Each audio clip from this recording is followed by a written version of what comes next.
It was the sound that made him stop, a small, muffled weeping, the kind that comes not from a scraped knee, but from a broken heart. On the empty park bench, under the bruised purple sky of dusk, a little boy sat alone, his small shoulders shaking. Leo was just passing through, a quiet man carrying his own invisible weight home from another long day. He could have walked on. Most people would have. But something in that solitary grief hooked him, a gentle tug he couldn't ignore. He approached slowly, not wanting to startle the child. "Hey there," Leo said, his voice softer than he'd used all day. The boy looked up, his face streaked with dirt and tears. He couldn't have been more than 7. "You lost?" The boy shook his head, wiping his nose on his worn coat sleeve. "No, sir." "It's getting pretty dark out here for a solo adventure. Shouldn't you be heading home?" Leo asked, crouching down to his level. At the word home, fresh tears welled in the boy's eyes. "I am going home. It's quiet now." The way he said it, with a sadness too old for his years, settled heavily in Leo's chest. "How about I walk with you, just to make sure you get there okay?"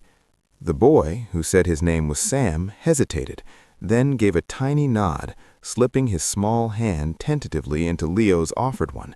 It was a gesture of such simple, desperate trust that it took Leo's breath away. And so the tired man and the heartbroken boy began walking, leaving the quiet park behind. Sam led him through a part of town Leo didn't often visit, past faded shops and chain-link fences. The silence between them wasn't awkward. It was thoughtful.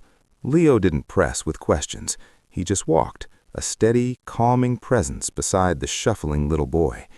Finally, Sam stopped in front of a small, modest house. The paint was peeling, and one shutter hung slightly crooked, but the tiny front garden was neat, with a few brave flowers pushing through the soil. A single light glowed in a downstairs window. "This is it," Sam whispered, his voice barely audible. He didn't let go of Leo's hand. "Thank you for walking me." "Any time, Sam," Leo said. He expected the boy to run inside, to be greeted by a worried mother, but Sam just stood there, staring at the front door as if it were a mountain to climb. "Everything okay?" Sam took a deep, shuddering breath. "My mom, she's really tired. She's always really tired now." Before Leo could ask what he meant, the front door opened. A woman stood in the doorway, silhouetted by the warm light behind her. She was young, but weariness seemed to cling to her like a second shadow. Her eyes, however, were kind and instantly found her son. "Sam, there you are, my love. I was getting worried." Then her gaze shifted to Leo, and a flicker of understandable caution crossed her face. She stepped out onto the porch, placing a protective hand on Sam's head. "Ma'am," Leo said gently, releasing Sam's hand and taking a slight step back to give her space. "My name is Leo. I found Sam alone in the park. He seemed upset, so I just wanted to make sure he got home safe." The woman's shoulders relaxed a fraction. "Thank you," she said, her voice laced with a deep, genuine gratitude. "Please, come in for a moment. Let me at least get you a glass of water for your kindness." Leo wanted to refuse, to leave them to their evening, but Sam looked up at him with hopeful eyes, and Clara's invitation, though tired, was sincere. He followed them into a small, spotlessly clean living room. It was sparsely furnished, but homely. A well-loved sofa, a bookshelf made of cinder blocks and planks overflowing with books, and on the wall a single beautiful painting of a sunrise over a meadow. It seemed wildly out of place, a splash of vibrant professional color on the neutral walls. As Clara went to the kitchen, Leo's eyes were drawn to a corner of the room. Near the window was a small easel, currently holding a blank canvas. Beside it, on a tidy rolling cart, were tubes of paint, meticulously organized, but nearly all squeezed flat and empty. Brushes stood in jars, clean but worn down to nubs. This wasn't a hobby. This was the equipment of a serious artist. Clara returned with 2 glasses of water. She noticed where he was looking and offered a small, sad smile. "A lifetime ago, it feels like," she said softly. "They're beautiful," Leo said, nodding to the sunrise painting. "You have an incredible gift." Sam, who had been quiet, piped up. "Mommy paints the most beautiful things. She used to sell them at the market. People loved them." He said it with such fierce pride. Clara ruffled his hair. "Used to," she repeated, the words heavy.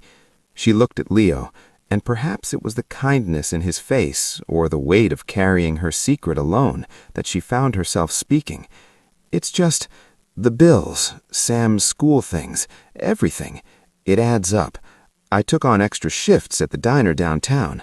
The late ones pay a little more, but by the time I get home, help Sam with his homework, and get everything ready for the next day—" Her voice trailed off as she looked at her hands that once held brushes with certainty, now marked with the small burns and calluses of waitress work.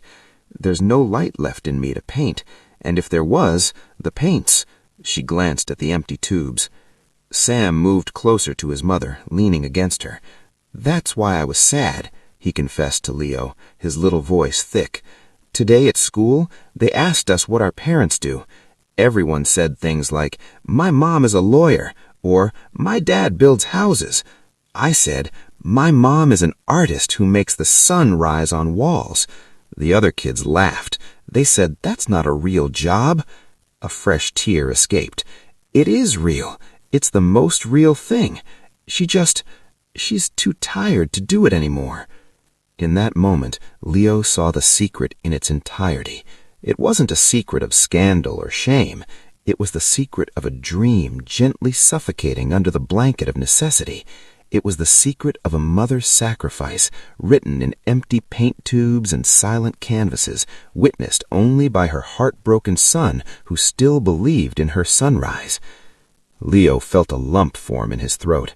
He didn't have much himself. His life was simple, his budget tight, but as he looked from Sam's earnest, tear-stained face to Clara's resigned yet loving expression, he knew he couldn't walk away with a polite goodbye. He finished his water and stood. "Thank you for the water, Clara, and thank you, Sam, for letting me walk with you." He shook Clara's hand, a firm, respectful gesture. "That painting," he nodded again to the sunrise painting, "it truly is something special. Good night." He left. The image of them two in that clean, sparse, dream-filled living room burned into his mind. He walked all the way home, but he wasn't really seeing the streets. He was thinking about light running out and about how some people spend their light so others can have warmth.